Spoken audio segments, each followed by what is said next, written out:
You ever meet someone so good at what they do that everyone hates them for it? Yeah, that's not how it worked back then. Thomas Edison wasn't just loved, he was worshipped. And it wasn't because he was the smartest guy in the room, it was because he knew how to make you feel like you were part of the magic. Tesla? Tesla made you feel stupid just by breathing near him. And that's why one of them died rich and beloved, and the other died alone in a hotel room talking to pigeons. Let's rewind to 1878, New York City. Gas lamps flicker like dying stars, and the streets smell like horseshit and ambition. Edison walks into a room full of investors, and he's not holding blueprints, he's holding a glowing bulb. He doesn't explain the filament, he doesn't drone on about resistance and voltage. He just smiles and says, "Gentlemen, I'm gonna light up Manhattan." And they believe him. Not because it's possible, because he made them feel like they were already standing in the future. That's the trick. Edison didn't sell inventions, he sold dreams you could touch. Now picture Tesla, same city, different room.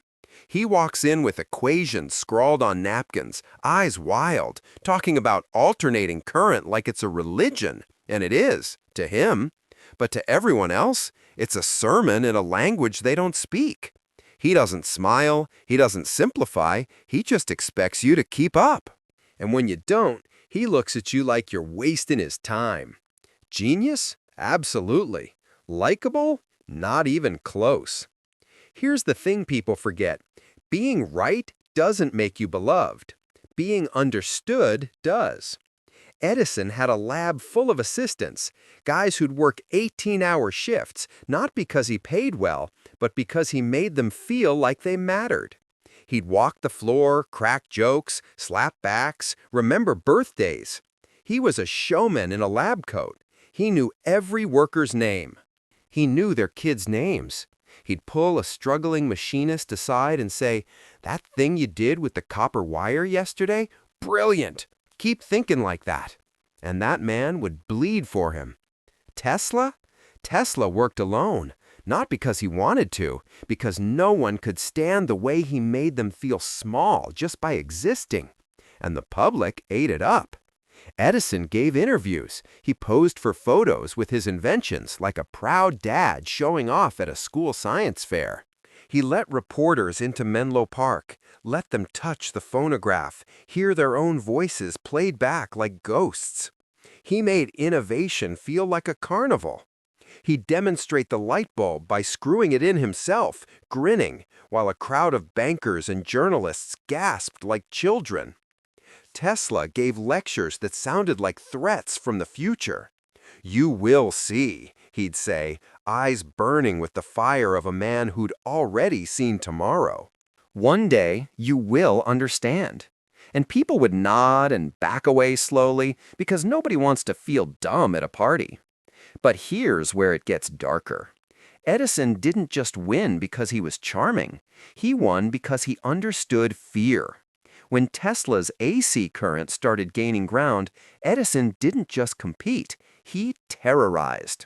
He hired a guy named Harold Brown to electrocute animals in public demonstrations. Dogs, horses, calves strapped to metal plates while crowds watched in horror. And then came Topsy, a Coney Island elephant sentenced to death for killing 3 men.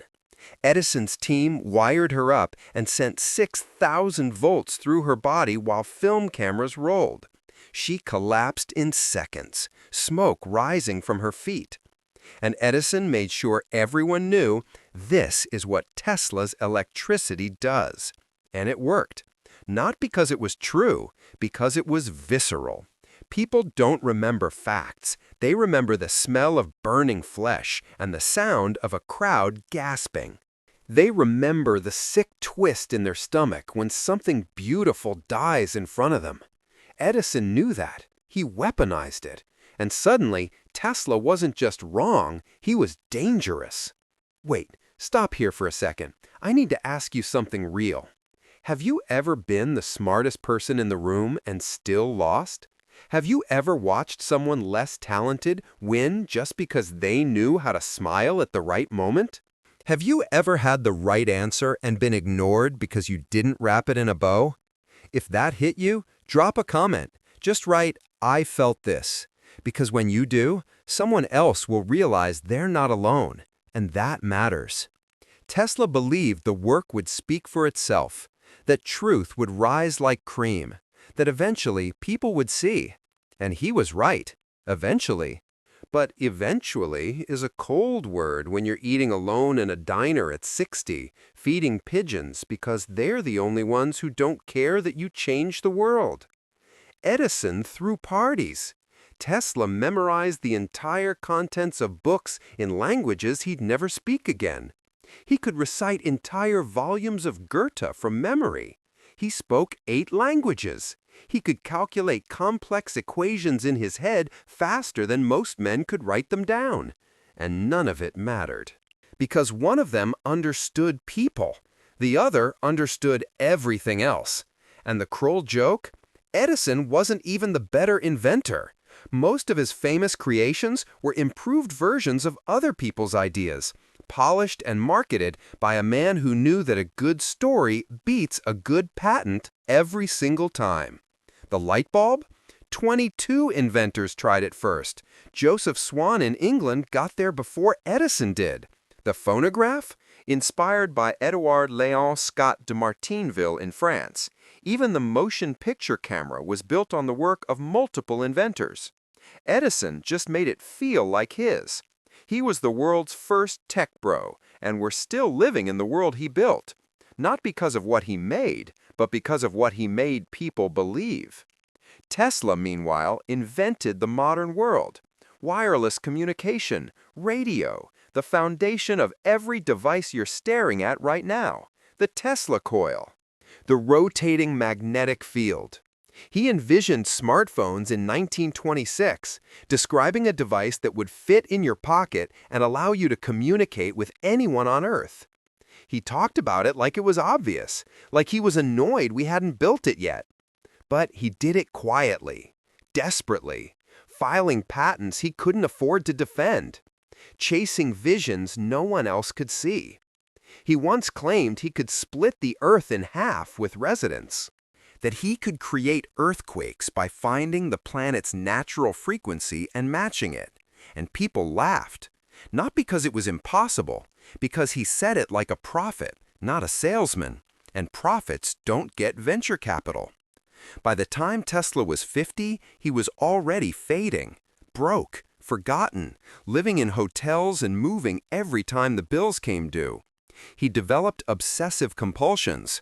He couldn't touch anything round. He counted his steps in multiples of 3. He became terrified of germs, of pearls, of women's earrings. The man who could see the future couldn't navigate the present. Edison, meanwhile, was golfing with Henry Ford and Harvey Firestone. He had a winter estate in Florida. He was advising presidents. He was America's grandfather, the friendly face of progress. Here's the thing history won't tell you. Edison died in 1931, surrounded by family, mourned by a nation that dimmed its lights in his honor. They actually did that. For 1 minute, across America, people turned off their lights. A national moment of silence for the man who gave them light. Tesla died in 1943, alone in room 3327 of the New Yorker Hotel. Debts unpaid, pigeons cooing outside his window. The man who gave us the 20th century couldn't afford a funeral. And the man who gave us a light show got a state burial. But it gets weirder. After Tesla died, the FBI seized his documents, all of them, labeled them classified, locked them away. Why? Because even in death, the man was too dangerous to ignore. His papers talked about death rays, particle beam weapons, earthquake machines, free energy pulled from the air itself, wireless power transmission that would make electric companies obsolete. And whether any of it was real doesn't matter. What matters is that they were terrified he might have been right. Edison's legacy is a corporation, General Electric, a name you still see on your appliances. Tesla's is a mystery locked in a vault, and a car company that borrowed his name a century later. If stories like this one hit you deeper than they should, if you crave the truth that history tried to bury, then you belong here. Subscribe before the next secret burns its way out. So why did everyone love Edison? Because he made them feel smart for believing in him. He spoke in pictures, not equations. He threw open the curtain and invited the world on stage. He made you feel like you discovered electricity right alongside him. Tesla kept the curtain closed and got angry when people couldn't see through it. He expected you to meet him where he was, and when you couldn't, he wrote you off.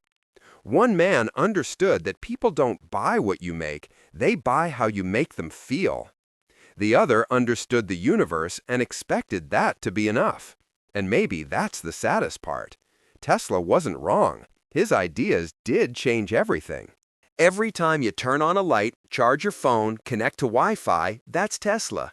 But he changed it for a species that needed the ideas wrapped in a smile and a handshake. Edison didn't invent the future, he just knew how to sell it. And in the end, the world doesn't remember the one who was right. It remembers the one who knew how to make them feel like they were part of something bigger. You think you'd never be like them.